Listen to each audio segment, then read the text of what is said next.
신앙생활 한다는 것은 100m 이게 단거리가 아닙니다. 마라톤과 같은 그런 장거리입니다. 근데 장거리를 하려면 사실 준비를 잘해야 됩니다. 작전도 잘 짜야 됩니다. 마치 장거리를 100m처럼 막 달리면 얼마 못 가서 포기하고 말 것입니다. 그래서 어떤 사람들 보면 너무 막 일찍부터 막 힘을 다 빼버리는 거예요. 그래서 나중에 진짜 힘을 써야 될 때는 푹 주저앉고 마는 그런 모습들을 보는 것이죠. 신앙이 장거리라는 이유도 이와 같습니다. 준비의 과정이 중요함을 의미합니다. 오늘만 믿고 오늘만 예배하고 끝나는 것은 아닙니다. 마지막 종점까지 가야 하는 것이 우리의 신앙입니다. 그래서 마지막까지 완주하는 게 신앙의 목표죠. 그런데 안타까운 것은 많은 사람들이 중간에 탈락하는 것을 자주 봅니다. 함께 교회를 세우고자 했던 사람들도 중간에 탈락하여서 세상으로 가는 모습들이 자주 봅니다. 바울에게 있어서 데마라고 하는 사람, 우리가 너무나 잘 알고 있듯이 열심을 다하여 교회를 세우는데 동역하였지만 그러나 세상을 사랑하여 바울을 떠난 것을 볼 수 있습니다. 중간뿐만도 아닙니다. 또 이렇게 거의 종점까지 다 왔는데도 마지막 그 종점 앞에서 포기하는 사람들도 있습니다.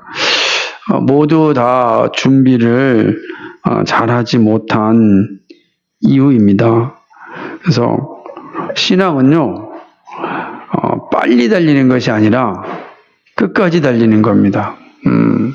한번 따라해 봅시다. 신앙은 빨리 달리는 것이 아니라 끝까지 달리는 것이다. 그래서 이 말을 잘 기억하는 게 중요합니다. 나 옛날에 이렇게 신앙생활 잘했어. 이거 아무 의미가 없다는 것이죠. 그죠? 그때 잘한 거예요. 그때만. 지금은 이렇게 말하면 그 옛날에, 라떼는 아무 의미가 없다. 라고 하는 거죠. 신앙은 언제나 현재형이고, 그리고 장거리입니다. 그래서 신앙은 좀 끝까지 달리는 게 참 중요합니다. 근데 많은 사람들이 오해해가지고, 마치 옛날의 그 경험, 옛날의 그 열심, 옛날의 추억에 잠겨서 사는 분들이 있습니다. 그런 분들은 대부분 신앙이 없는 분이죠. 사실은 이제 어린아이 같은 아주 믿음이 성숙되지 못한 사람들이 이게 나타나는 공통점이 그런 거예요. 옛날엔 이랬더라. 옛날엔 난 정말 열심히 잘했어 라고 하는 것 아니겠습니까? 이것처럼 바보스러운 건 없죠.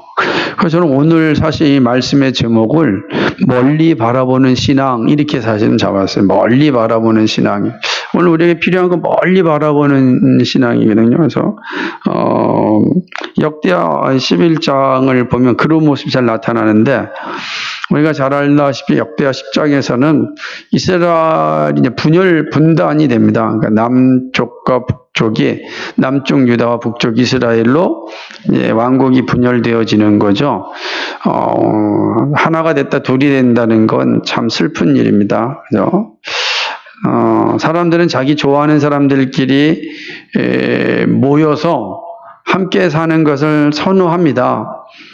그런데 안타까운 것은 그것이 자연스러운 분가가 아니라 억지스러운 분가라면은 참 슬픈 일이죠.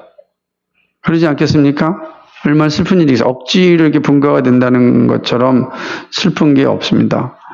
이스라엘은 억지로 분가가 됐죠. 우리나라도 남과 북이 억지로 이렇게 분가가 된 것 아닙니까? 분열되다 보니까 슬프죠. 슬픈 겁니다. 그게 10장의 내용이라 오늘 본문 11장은 분열 왕국의 어떤 나타나는 삶의 모습들을 이제 보여주고 있습니다. 이제 어떻게 삶이 진행될 것인가를 오늘 11장에서 보여줍니다. 그래서 오늘 11장 잘 보면 멀리 좀 바라볼 수 있는데 이렇게 이 사람들은 이렇게 가겠구나 라고 하는 것이 보여집니다. 그래서 이 말씀은 우리의 신앙을 어떻게 가져야 하는지를 잘 보여주는 그런 말씀이라고 생각을 합니다. 본문은 네 부분으로 우리가 나눠서 좀 볼 수가 있습니다. 본문을 보면은 네 개의 장면으로 본문이 이제 기록되어져 있습니다. 첫 번째 장면은 1절과 4절인데요. 그러니까 이스라엘이 12지파인데 10지파와 2지파가 나눠졌습니다. 10지파가 북쪽 이스라엘이죠. 원래는 예루살렘에서 12지파를 다 다스렸는데 10지파가 이제 북쪽으로 나눠졌고 나머지 베냐민과 유다지파만 남은 겁니다. 그러니까 이 예루살렘의 왕이었던 솔로몬의 들이었던 르호보암의 입장에서는 너무 화가 난 거죠. 지금까지 내가 12지파를, 우리 아버지는 12지파를 다스렸는데 10지파가 배반하고 나갔으니까 선조들 보기에도 민망하고 자기 자신한테도 화가 나고 속상하지 않겠습니까? 그래서 작정을 합니다. 10지파를 다시 찾으리라. 10지파를 찾으려고 군사적인 준비를 하는 것을 보게 됩니다. 그래서 이제 드디어 모든 준비가 끝나고 10지파를 찾으려고 이제 전쟁을 떠나려고 합니다. 근데 바로 그때에 하나님께서 스마야라고 하는 선지자를 보내서 전쟁 나가지 말라. 이게 막으십니다. 너희들 형제들과 싸우지 말라라고 이야기합니다. 이 일이 너 때문에 된 건데 왜 싸우느냐라고 이야기합니다. 르호보암이요, 놀랍게도 스마야 선지자의 말에 순종합니다.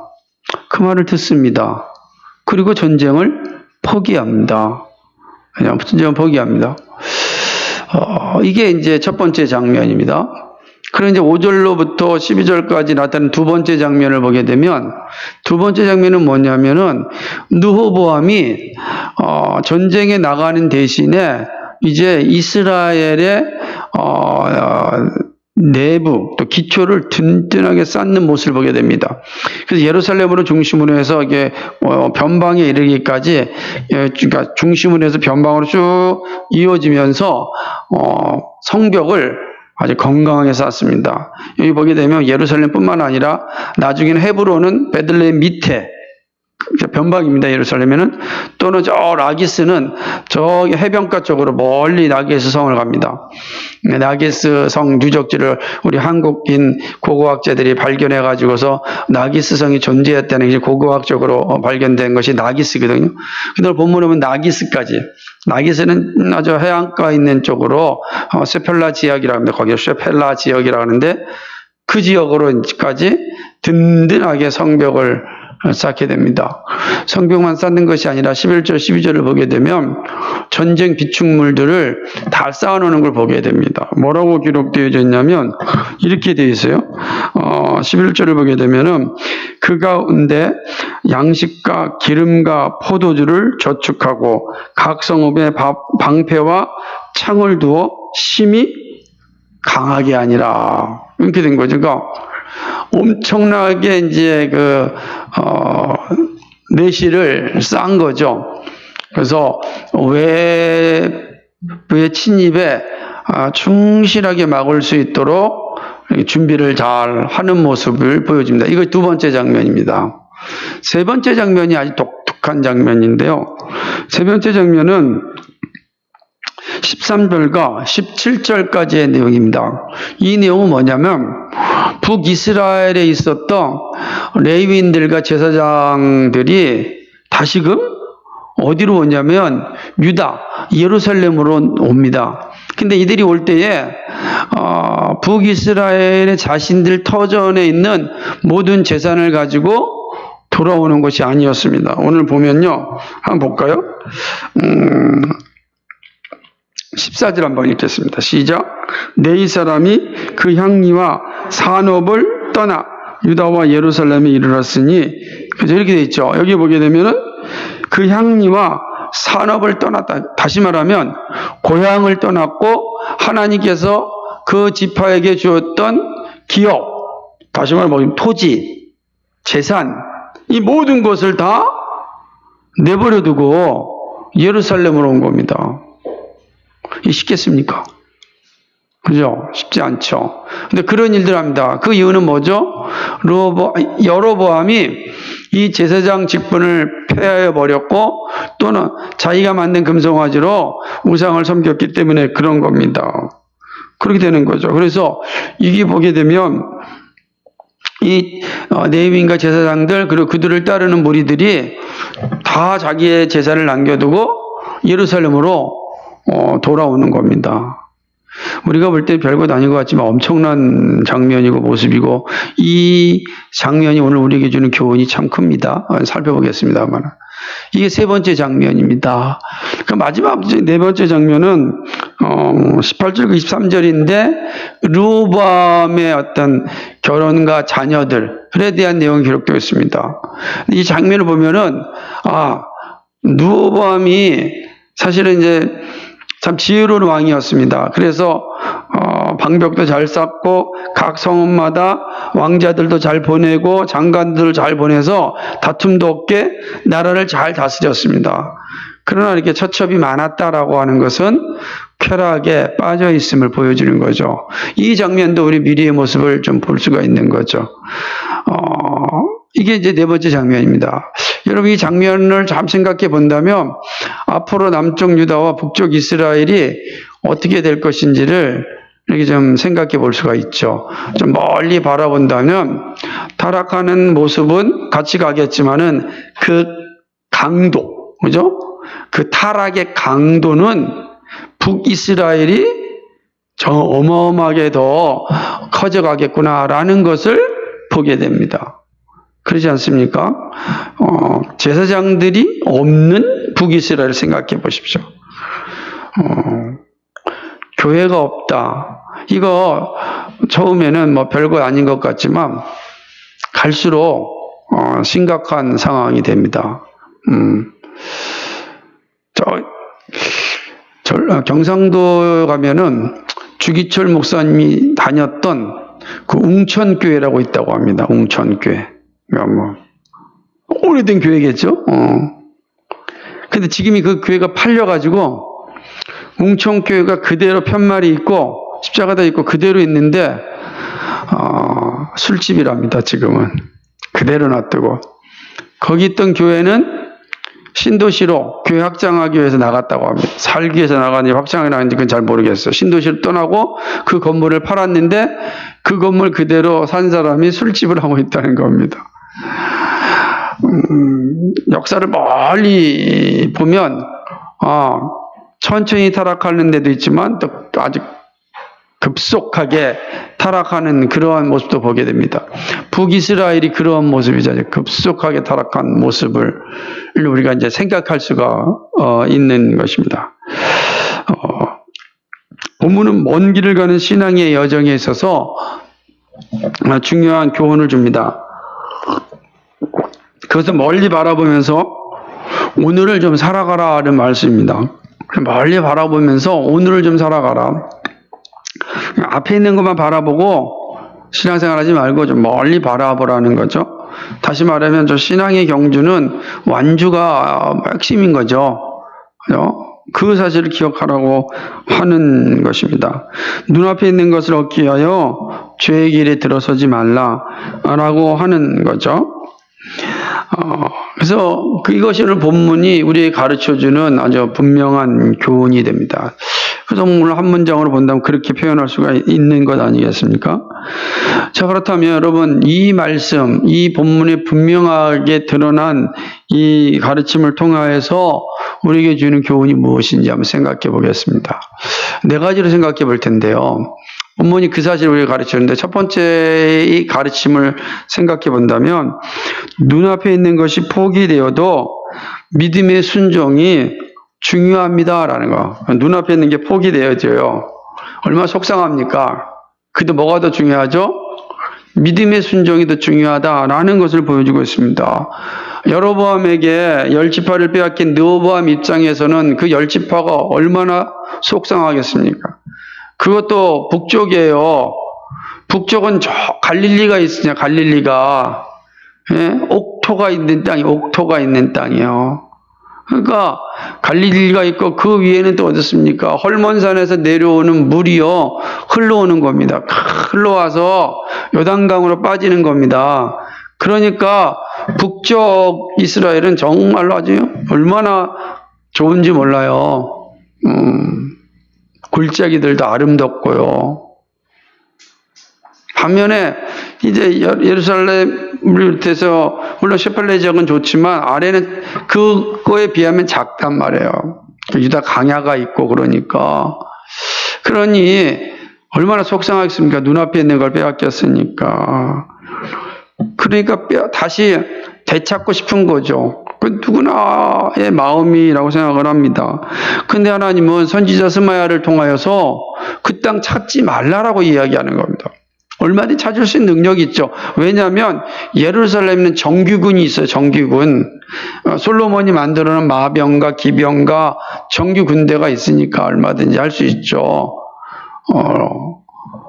북이스라엘은 여로보암이 이제 급주한 나라이기 때문에 이제 기습하에 들어가면은 얼마든지 다시 찾아올 수 있는 그런 상황이 될 수 있는 겁니다. 그런데 하나님께서 형제와 싸우지 말라라고 이야기하는 거예요. 네 형제와 싸우지 말라라고 합니다. 더 무서운 것은 지금 이렇게 나라가 분열된 이유가 누구 때문인지 아느냐? 너 때문 아니냐? 르호보암 너 때문 아니냐? 너 때문에 나라가 분열됐는데 분열된 그 나라에서 이제 형제까지 죽이려고 하느냐? 하지 말라. 그대로 내버려두라. 열집파 찾지 말라. 이렇게 말씀하는 것이죠. 이게 정말로 엄청난 지적이죠. 얼마나 뼈아픈 지적입니까? 너 때문이야. 막 미치는 거죠. 근데 르호보암도 알아요. 자기 때문인지. 그죠? 그러니까 르호보암이 이 스마야 선지자의 말을 듣습니다. 들어요. 이게 놀라운 거죠. 그러니까 깨달음이 있었던 거예요. 이 르호보암에게 듣습니다. 하나님의 말씀을 들어요. 그리고 어떻게 하죠? 그 말씀을 받아들입니다. 이 르호보암이 말씀을 스마야 선지자 말씀을 하니까 그 말씀을 듣고 그다음에 그 말씀 마음으로 받아들입니다. 그 다음에 어떻게 하죠? 전쟁을 멈춥니다. 실천하는 거예요. 우리 이런 걸 순종이라 그러는 겁니다. 순종은 뭐냐면 말씀을 듣고 받아들이고 행동으로 실천하는 게 순종이에요. 거기까지가 순종이에요. 우리 듣는 게 순종이 아니라 듣고 받아들이고 실천하는 거, 행하는 게 이게 순종입니다. 근데 르호보암에게는 이 모습이 다 있는 거예요. 그 말씀을 듣고 받아들이고 실천을 하는 모습을 보게 되는 것이죠. 4절 읽어볼까요? 4절 다시 한번 같이 읽겠습니다. 시작. 여호와의 말씀이 너희는 올라가지 말라. 너희 형제와 싸우지 말고 각기 집으로 돌아가라. 이 일이 네게로 말미암아 난 것이라 하셨다 하라 하신지라. 저희가 여호와의 말씀을 듣고 돌아가고 여로보암을 치러 가지 아니하였더라. 말씀을 듣고 그죠? 받아들였습니다. 그리고 돌아갔습니다. 믿음의 순종이 중요한 겁니다. 눈앞에 있는 게 포기되었습니다. 열지파를 포기되었어요. 뭐가 더 중요하다는 겁니까? 믿음의 순종이 더 중요한 거예요. 눈앞에 있는 것이 어떤 것이든 간에 믿음의 순종이 더 중요해요. 그게 포기된다 할지라도 믿음의 순종이 더 중요하다라는 것을 할 수 있는 것입니다. 열지파를 찾을 수 없지만 그래서 자신의 지배력이 축소되지만 하나님의 지적에 회개하고 받아들였습니다. 당장은 손해이지만 그리고 당장은 화나는 일이죠. 하지만 이것은 장기적으로 볼 때 유다를 향한 하나님의 보호하심을 보여주는 겁니다. 유다의 유산이 이렇게 흘러가는 거예요. 말씀을 듣고 그죠? 받아들이고 순종할 때 하나님이 부으신 은혜가 무엇인지를 아는 거예요. 깨닫는 겁니다. 이건 어마어마한 교훈이고 축복이에요.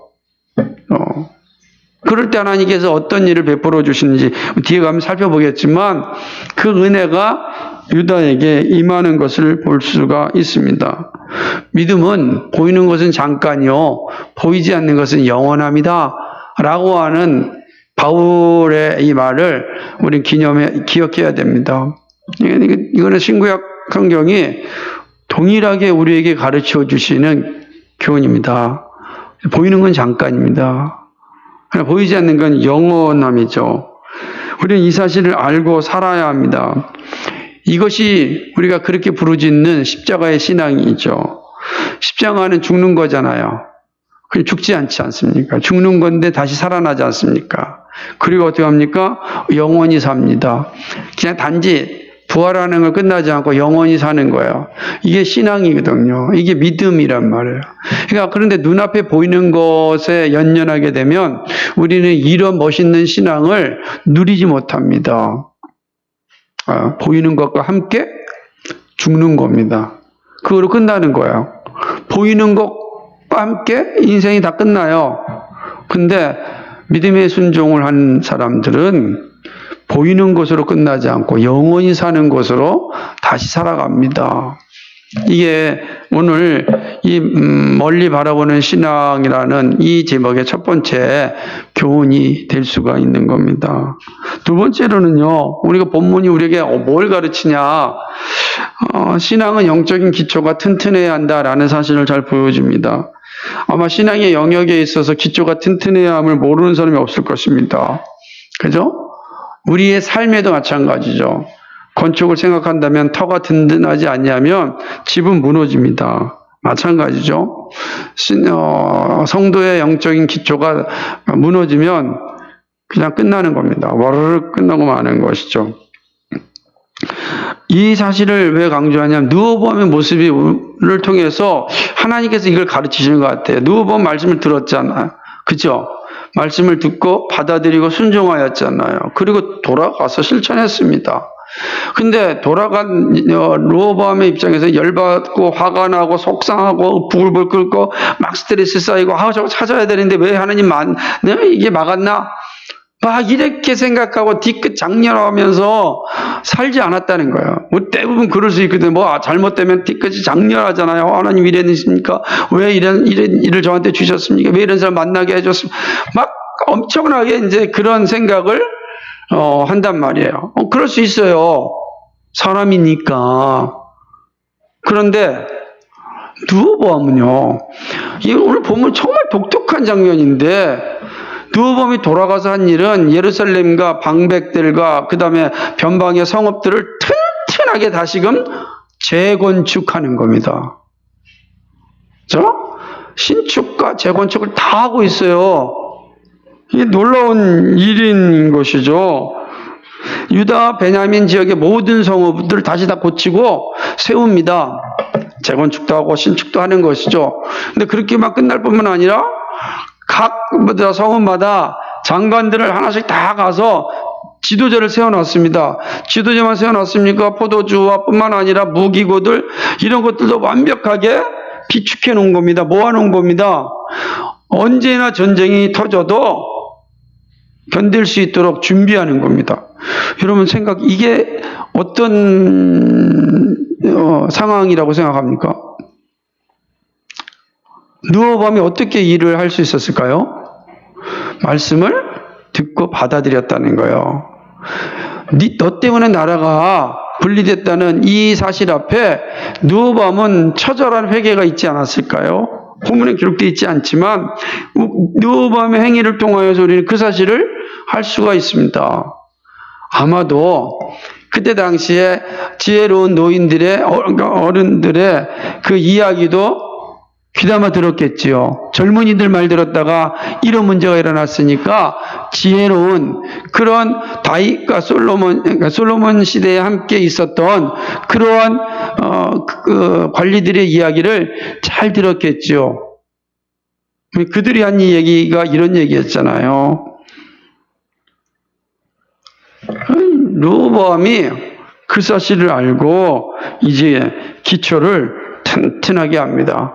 자신의 실수를 인정하고 폭넓은 시각으로 나라를 세워나갔습니다. 신앙도 흔들릴 수 있습니다. 깨어질 수 있습니다. 그 이유는 뭐죠? 기초가 부실하였기 때문입니다. 우리가 시험이 들고 무너지는 이유는 기초가 부실하였기 때문에 그래요. 그래서 더 큰 시험이 올 때에 결국은 무너지고 만 겁니다. 프란시스 셰퍼 목사님께서 노마가 왜 무너졌느냐? 라고 하는 것을 이야기하면서 노마의 다리를 이렇게 비교를 했어요. 노마는 세계적으로 유명한 다리들을 다 만들어 놨어요. 그러니까 마차가 다니는 다리. 그래서 우리가 앞에 가도라고 우리 옛날에 공부했잖아요. 근데 그 다리가 이게 아치형으로 된 다리가 쫙 만들어졌는데 그 다리는 말이 달릴 수 있어요. 말과 사람들이 달릴 수 있을 만큼 튼튼해요. 근데 그 다리 위에 탱크가 가고 오늘날에 버스가 가면 어떻게 될까요? 무너지는 겁니다. 얘기를 이렇게 비유해요.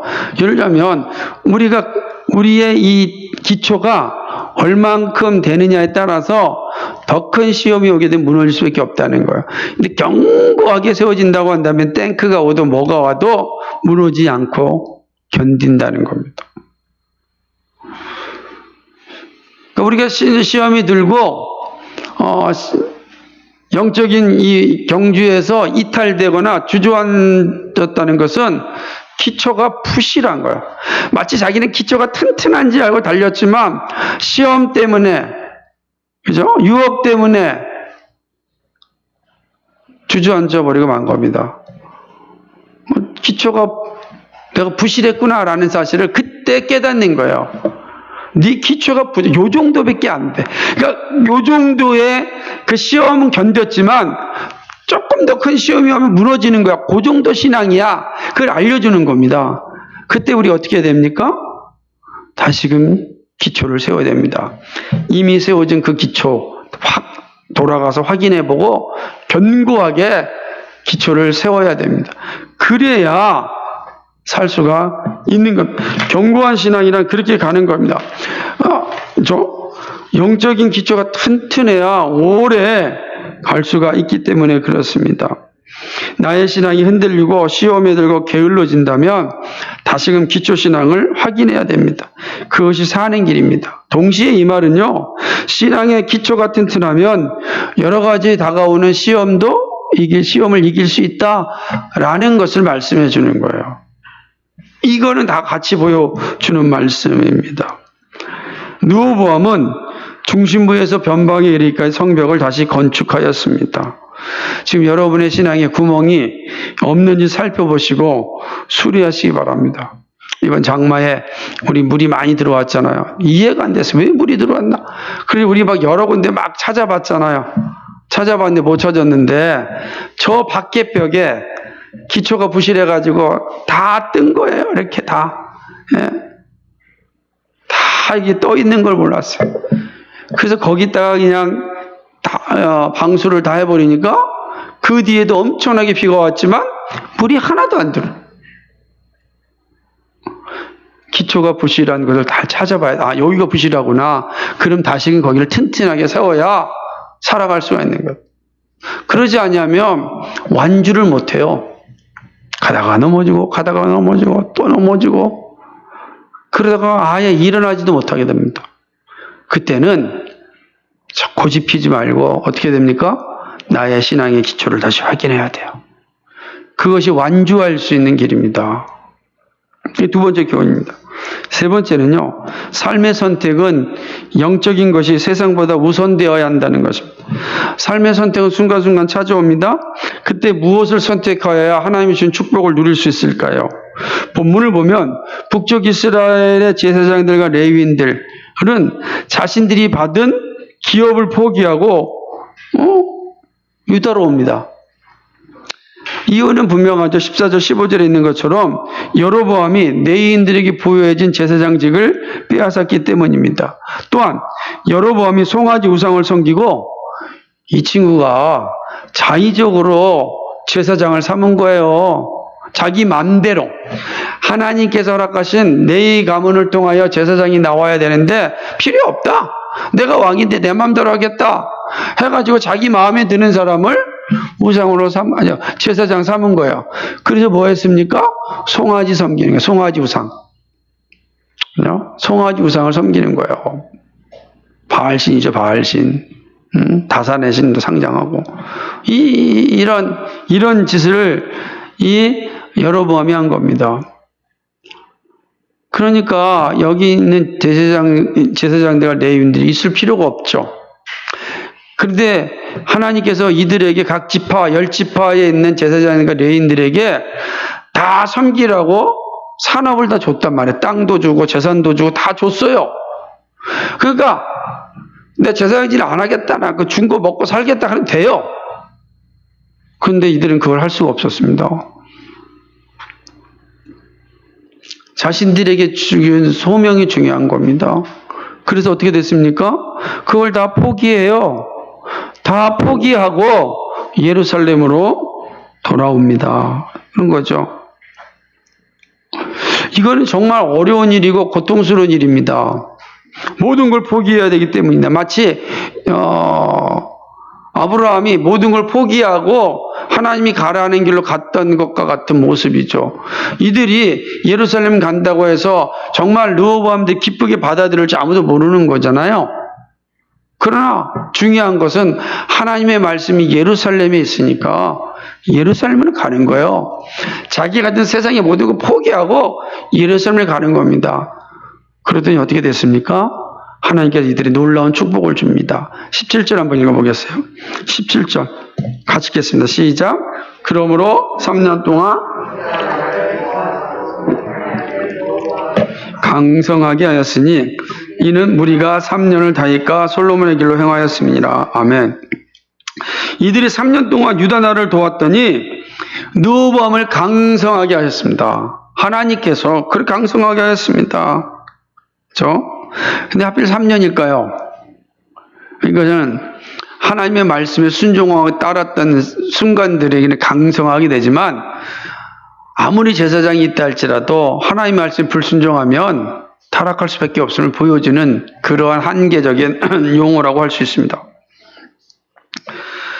세상의 것이 아니라 영적인 것을 선택하는 것이 어떨 때는 어리석어 보일 수 있습니다. 그러나 결과는 영적인 선택이 얼마나 위대한지를 알게 됩니다. 그렇죠? 당장에 눈에 보이는 것을 포기할 때는 속상할 수 있어요.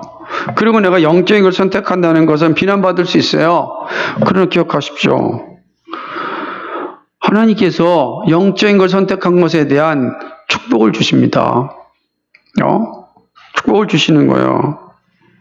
삶의 선택은 영적인 것이 세상보다 우선되어야 됩니다. 항상 내가 우선 선택해야 될 거는 영적인 것입니다. 그럴 때 하나님이 축복해 주십니다. 여러분이 세상의 것 선택하면 당장은 아마 조금 주머니가 든든해질 수 있을지 모릅니다. 여러분의 삶이 조금 편해질 수 있을지 모릅니다. 그러나 하나님의 축복은 임하지 않습니다. 여러분 스스로 다 얻었는데 주실 이유 없죠. 그렇잖아요. 그런데 하나님의 축복은 뭐라고 말씀하셨습니까? 30배, 60배, 100배라 그랬잖아요. 여러분 이 땅에서 얼만큼 세상을 선택할 때 30배, 60배, 100배를 누릴 수 있다고 자신하십니까? 안 그럴 겁니다. 우리가 좀 하나님의 일하심을 좀 생각해 볼 수 있어야 됩니다. 하나님의 일하심. 감사함으로 우리가 하나님 앞에 나아갈 때 하나님이 부어주시는 그런 은혜를 좀 누렸으면 합니다. 정말로. 이 신앙을 좀 길게 보며 살아갈 수 있어야 됩니다. 길게. 마지막 네 번째로는요. 영적인 지도자의 자발적 헌신이 사람들의 마음을 움직인다는 사실을 보여줍니다. 제사장들의 결단은 믿는 성도들의 마음을 움직였습니다. 16절 한번 읽어볼까요? 저는 이 말씀이 참 은혜스러웠어요. 같이 읽겠습니다. 시작. 이스라엘 모든 지파 중에 마음을 오로지 하여 이스라엘 하나님 여호와를 구하는 자들이 뇌 사람을 따라 예루살렘에 이르러 그 12 하나님 여호와께 제사하고자 한지라. 아멘. 마음을 오로지 하여 뭐죠? 이게 뭡니까?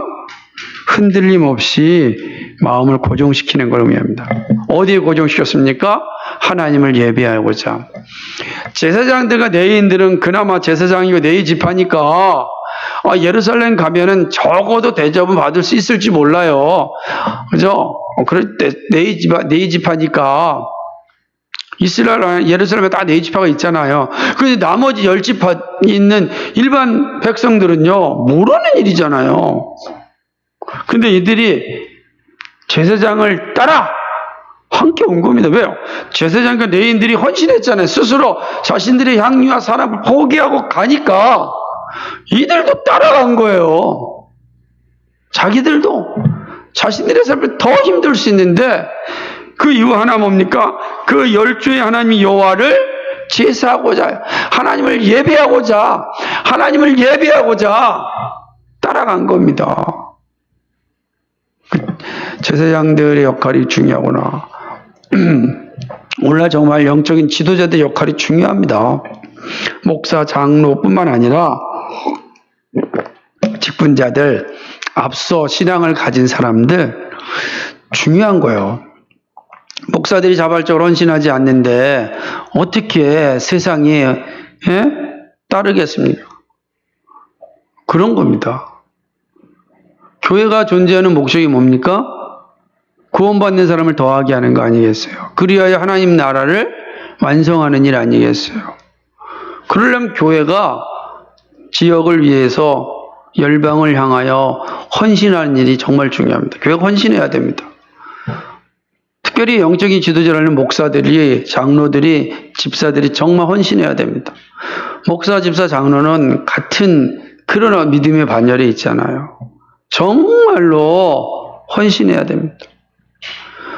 직분자들이 영적인 지도자라고 세워놨는데 헌신도 안 하면서 우리 같이 갑시다. 그 누가 따르겠어요? 너나 가세요. 그러지. 안 그러겠습니까?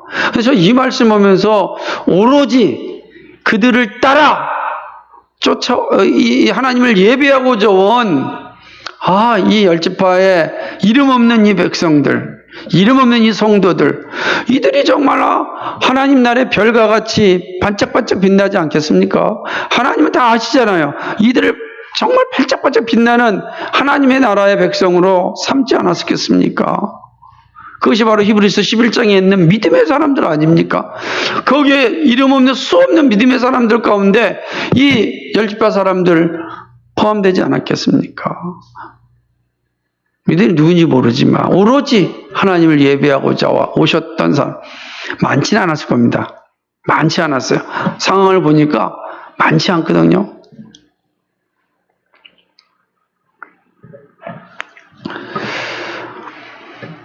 마음을 움직이는 일은 먼저 가는 것이구나 라고 하는 사실을 사실 본문을 통해서 좀 배웠습니다. 그래, 마음을 움직이는 건 먼저 가야지.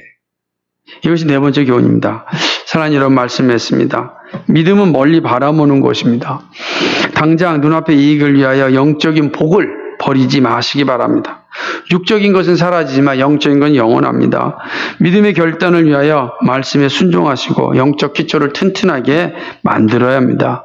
이러한 자세가 있을 때 하나님이 주신 복을 풍성하게 누립니다. 우리는 하나님 주신 복을 누려야 돼요.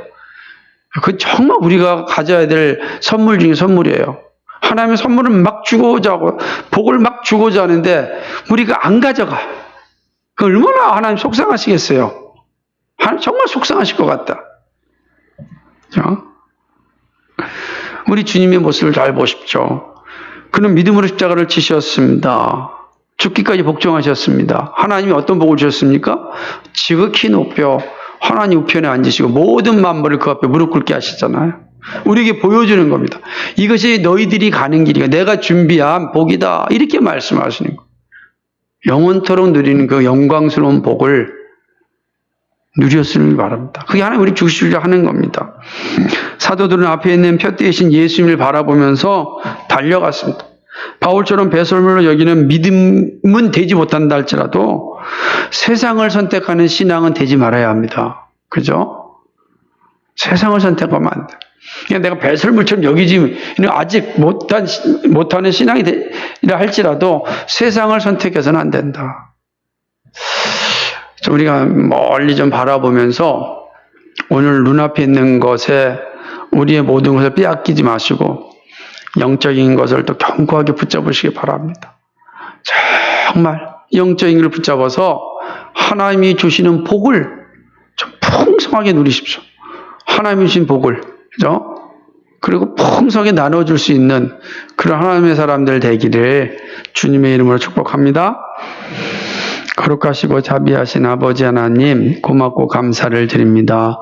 오늘 우리에게 주신 말씀 잘 기억할 수 있도록 하나님 도와주시고 이 말씀대로 살아갈 수 있도록 은혜 베풀어 주옵소서.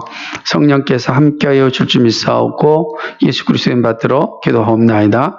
아멘.